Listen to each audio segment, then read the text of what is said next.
an environment where inflation and growth are very, very low and problematic. Today's employment report was quite a surprising one, throwing a lot of people for a loop. So we'll go through first fiscal policy, monetary policy, economic indicators, importantly that employment report. So fiscal policy, on January 18th, the Treasury hit up against the debt ceiling and now is maneuvering around using extraordinary measures to prevent a default on our debt. Now, we believe, most people believe, that these extraordinary measures will be good until some point in June. So in June, and as we get towards June, there will be more drama. But we do believe after, I think it was S&P or Moody's, maybe both of them, downgraded U.S. debt when Congress reached an impasse. No one wants to go through that again or be blamed for it, especially as we're now moving in toward another election year, a national election year. So we think there will be better behavior this time around,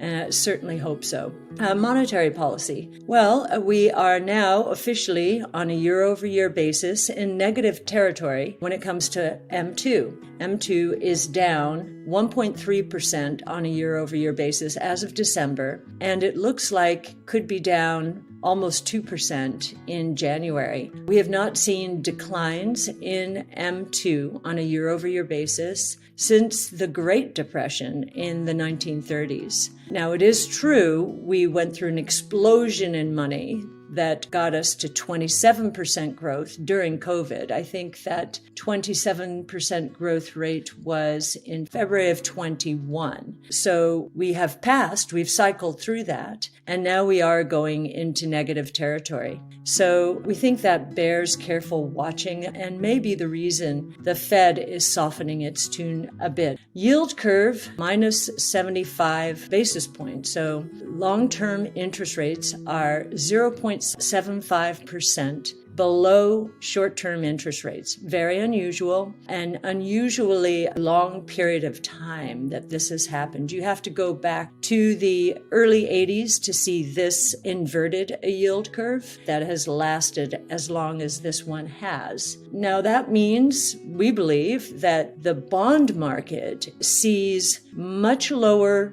real growth and or much lower inflation in the years ahead than the Fed does. And so we believe that also is a reason that the Fed is softening its rhetoric. The Fed funds rate did go up this week. February 1st, the Fed announced a 25 basis point increase in the Fed funds rate. So now we're at 4.75%. And that is up 19-fold from 0.25, where we were as recently as last March. We have never seen this dramatic an increase in interest rates, ever. You couldn't go back through all of history and never see this rapid an increase, and nor an increase of this magnitude in terms of multiples of the base rate, so 19 times. And we believe that the Fed now, because of signaling from money supply and the yield curve, is beginning to think that it should step back. Now, it didn't say so. Chairman Powell said, no, we have more to go. We need to make sure inflation gets back down to 2%. Right now on the CPI, we're about 6%. And the CPI is a lagging indicator because rents factor into it with such a lag. Now, a couple of other things happened in the last week to give us the sense that Chairman Powell is getting a little more uncomfortable with the Fed's position. One is that two advisors, or we believe that these individuals advise the Fed, who used to be on the warpath against inflation, have changed their tune a bit. Not that they think letting inflation go is what we should do, but I think they're becoming a bit fearful that Fed policy might have gone too far after really encouraging the Fed to tighten up as inflation was picking up. And then in quite a dramatic moment, she apologized for using the word transitory, said she was mistaken. This was sometime last year, and really almost encouraged the Fed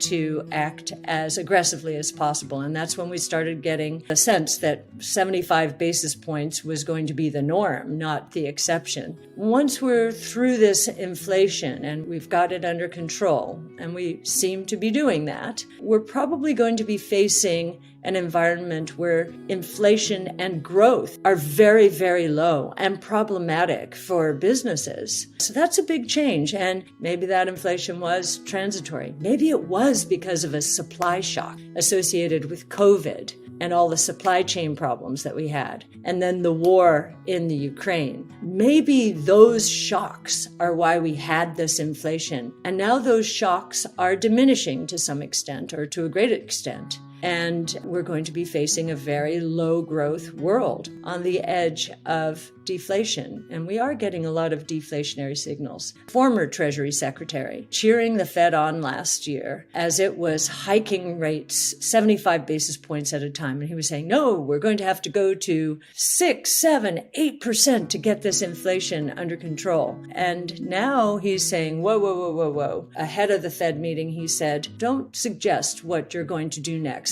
Let's sort of wait and see. Of course, the Fed did go up 25 basis points, and I think that's because it had primed us to expect 25 basis points. But now he's got two advisors who I think were very influential last year. I actually think that businesses are going to feel like Wile E. Coyote. They're still hiring like crazy as activity is falling, so they may be looking over the cliff. Again, very, very interesting decision. So the Federal Open Market Committee decision to raise rates 25 basis points was Chairman Powell's answer to the question, do you believe we're in a wage price spiral? Another Fed member does not believe that. And Chairman Powell said, I agree with Lyle. Now, that was a very big admission that we are not in a 70s style inflation, which is what they were fighting last year. And again, today, the employment report corroborated this notion that we're not in a wage price spiral.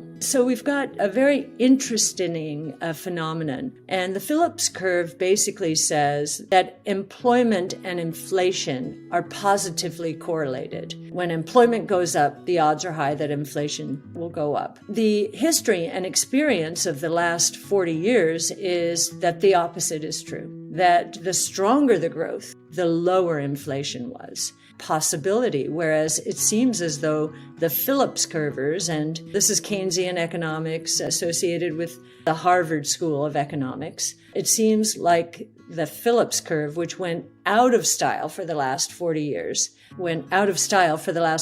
came back into style under Chairman Powell, is going out of style again. In other words, the evidence does not bear it out.